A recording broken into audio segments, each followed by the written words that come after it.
Vivi dan Kia akhirnya sampai juga di Ban Berkah, tempat Haruna bekerja. Vivi menuntun Kia ke depan meja teller. Haruna tersenyum melihat Kiara datang bersama Vivi.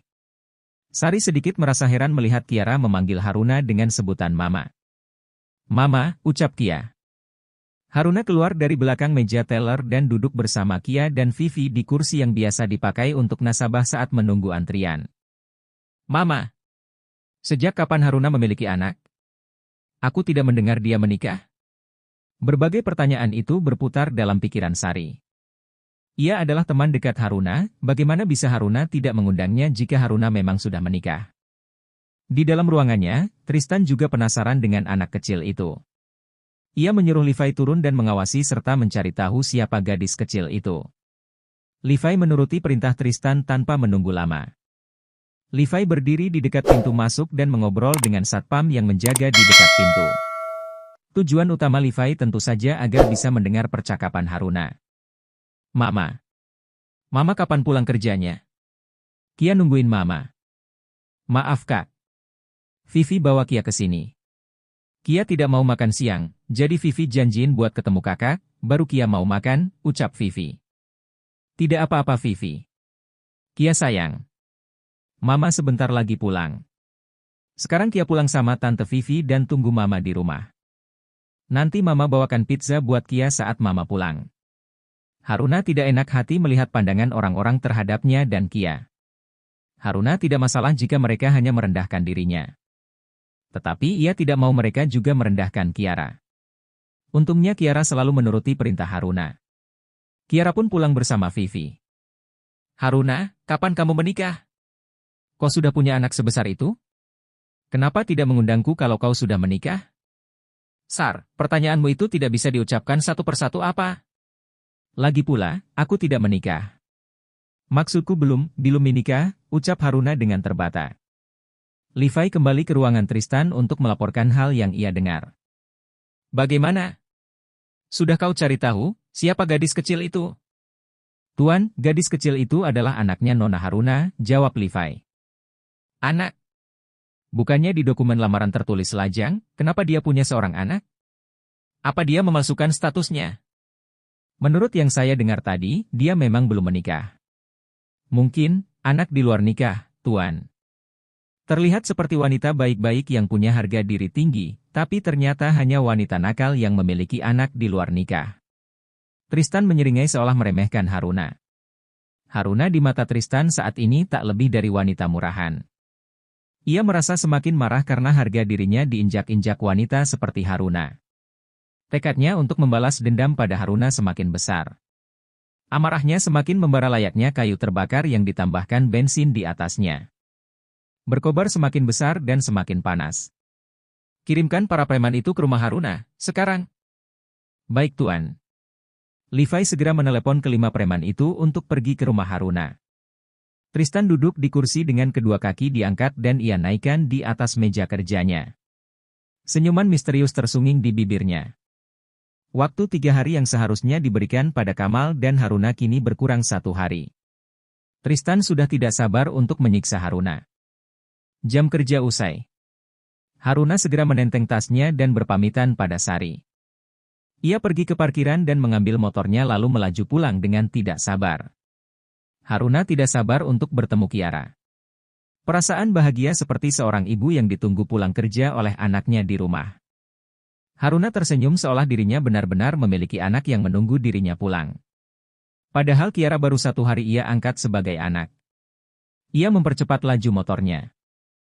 Di rumah Kamal yang biasanya tenang sore itu mendadak ramai.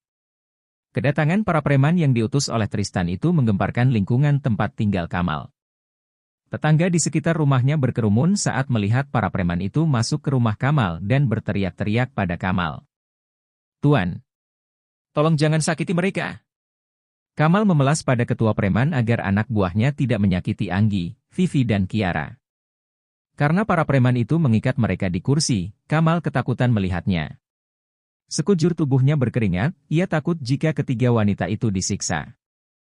Aku hanya mengikat mereka saat ini. Besok kalau kau tidak membayar hutangmu, maka bersiaplah untuk mati.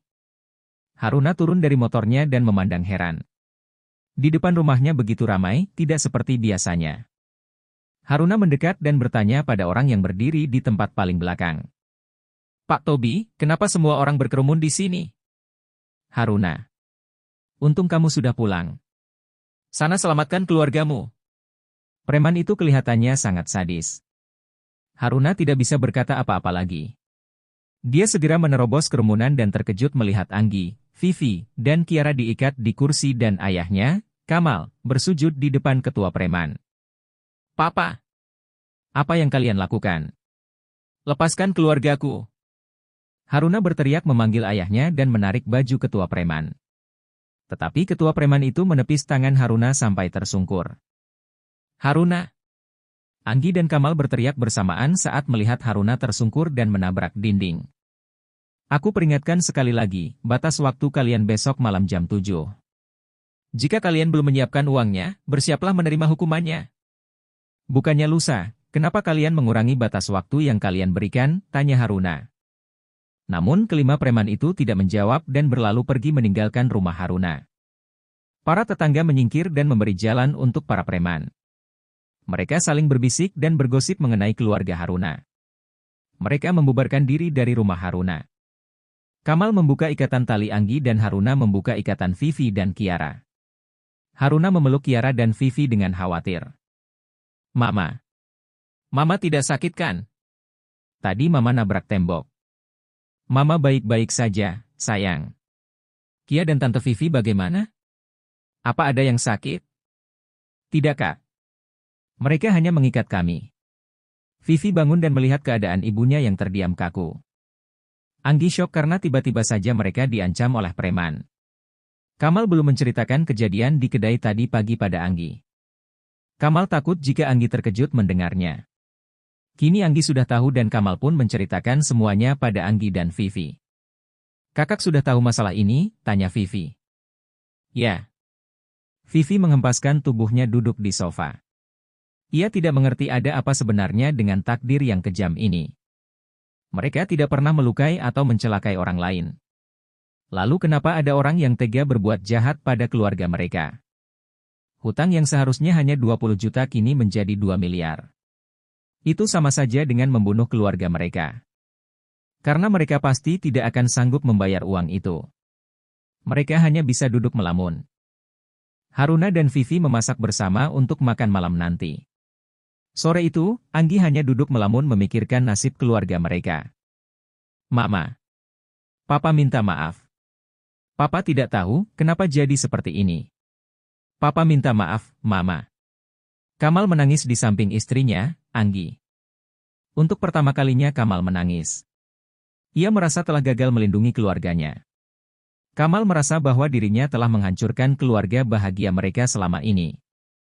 Haruna dan Vivi yang mendengar tangisan sang ayah pun ikut meneteskan air mata. Vivi memeluk Haruna dan terisak dalam dekapannya. Haruna mengelus rambut dan punggung Vivi. Kiara menjadi murung melihat Haruna dan Vivi yang menangis. Kiara menoleh ke arah Kamal dan Anggi yang juga sedang menangis. Maaf. Gara-gara Kia di sini, semuanya jadi sedih. Kia pergi saja ke makam Mama Mila. Kiara bergumam sedih di dalam hatinya. Kiara pikir, mereka semua mendapat masalah karena mengurus Kiara. Kiara pergi diam-diam dari rumah Haruna. Di kantor, Isam Corporation, Christian masih berkutat di depan laptopnya.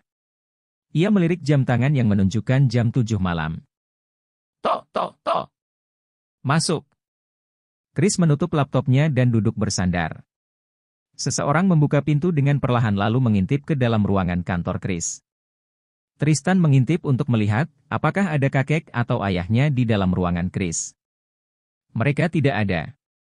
Masuklah. Chris tahu apa yang membuat Tristan takut untuk langsung masuk.